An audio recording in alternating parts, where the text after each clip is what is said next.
যমুনার ঘাটে কলসিটা নিয়ে যমুনার ঘাটে ঢেউ দিয়েছে। আচ্ছা মা, এই যে আগে একটু বৃষ্টিটা হলো, এই যে এত জোরে বৃষ্টি হলো, আর এই বৃষ্টির জল যখন জলে পড়ে দেখেছেন জলে একটা গোল গোল গোল গোল মতো হয় না, তাই তো, যেটাকে বলা হচ্ছে বিম্ব। তো রাধারানী যেই না কলসিটা নিয়ে যমুনায় ঢেউ দিয়েছে, সঙ্গে সঙ্গে বাবা ওই একটা করে জলে বিম্ব সৃষ্টি হয়েছে। আর প্রত্যেকটা বিম্বে আমার শ্যামনগর মুরলী করে ধরে দাঁড়িয়ে আছে। রাধারানী মনে মনে ভাবছে ধরি ধরি মনে করি ধরিবারে নাহি পারি, ধরিবারে নাহি পারি। বধূ, আজকে যখন আমি তোমায় হাতে নাতে পেয়েছি, আজকে আমি তোমাকে ধরেই বাড়িতে নিয়ে যাব। এইবার রাধারানী কি করেছে বাবা, কলসির মুখটা ঠিক এমনি করে ধরেছে, আর রাধারানী আস্তে আস্তে আস্তে আস্তে করে ঢেউ দিচ্ছে, আর ঢেউটা দিয়ে ওই বিম্বগুলোকে সব কলসির ভিতরে ঢুকিয়েছে। আর কলসির ভিতরে দিয়ে আর রাধারানীর আঁচলটা দিয়ে কলসির মুখটা বন্ধ করে দিয়েছে।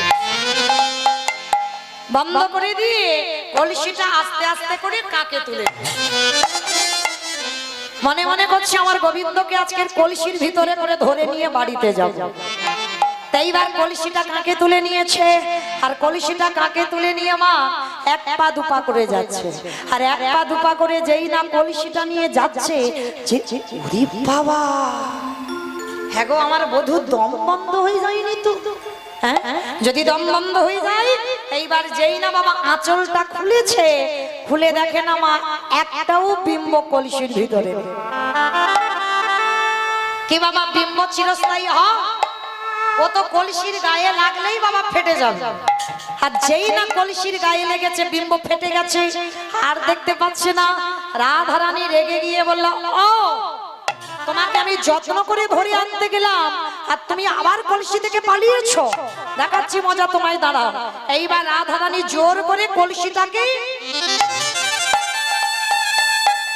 মাটিতে রেখে দিয়েছে, আর মাটিতে রেখে দিয়ে পাগলিনীর মতো ঊর্ধ্বশ্বাসে ছুটে যাচ্ছে আবার গোবিন্দকে ধরে আনবে বলে।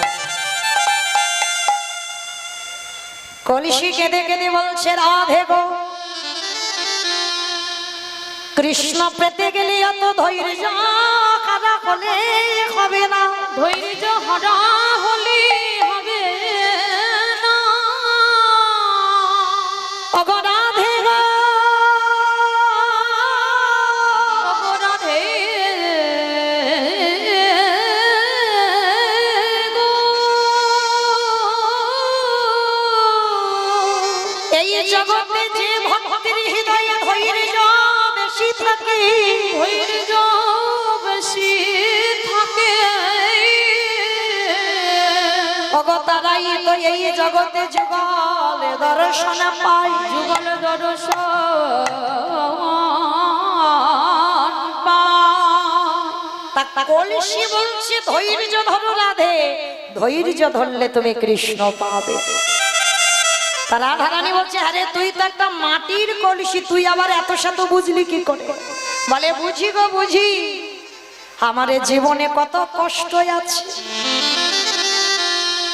আরে জীবনে কত ঘাতে প্রতিঘাতে সহ্য করে, ঘাত প্রতিঘাত সহ্য করে আমি ধৈর্য ধরে যখন পাল মশাই আমায় বাজারে বিক্রি করতে গেল। কি বাবা আপনারা দেখেছেন তো, যারা মাটির হাঁড়ি কলসি তৈরি করে তাদেরকে কি বলে? রাজমিস্ত্রি। মাটির হাঁড়ি কলসি তৈরি করে রাজমিস্ত্রি। দেখেছো খিচুড়ি স্কুলে যাই, পাল মশাই মানে কুমোর, তাই তো, এই কুমোরেরা করে। আর যারা যারা দেখেছেন হাঁড়ি কলসি তৈরি করতে, মাঠ থেকে মাটি কেটে আনতে হবে, আর মাটি কেটে এনে মাটিতেই ভালো করে কাদা তৈরি করতে হবে। কাদা তৈরি করার পরে এইবার ওই একটা একটা করে চরকায় ঘোরাতে হবে, চরকারে ঘুরিয়ে যখন কলসি হয়ে যাবে, এইবার কলসিটা রোদে শুকাতে দিতে হবে।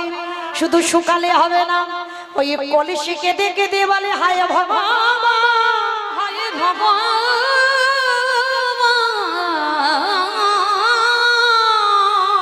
আমি মাঠে ছিলাম ভালো, কে বলেছিল তোমার এত ভালো করতে? মাগো এত রোদে পুড়ে গেল দেহটা, ওতে হলো না। এইবারে জ্বলন্ত আগুনে কলসিগুলো ফেলে দিল। এইবার রং বদলে গেল, কালো ছিল লাল হয়ে গেল। শুধু লাল হলো না, ওই আগুনে কেউ ফেটে গেল, কেউ চটে গেল।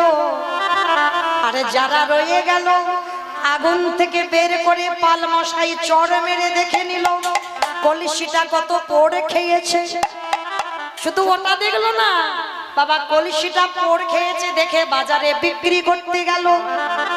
কলসির জীবন দেখেছো? যে কিনে নেয় সেও মেরে দেখে, আর যে বিক্রি করে সেও মেরে দেখে। কলসি বলল রাধিকা, ওগো রাধে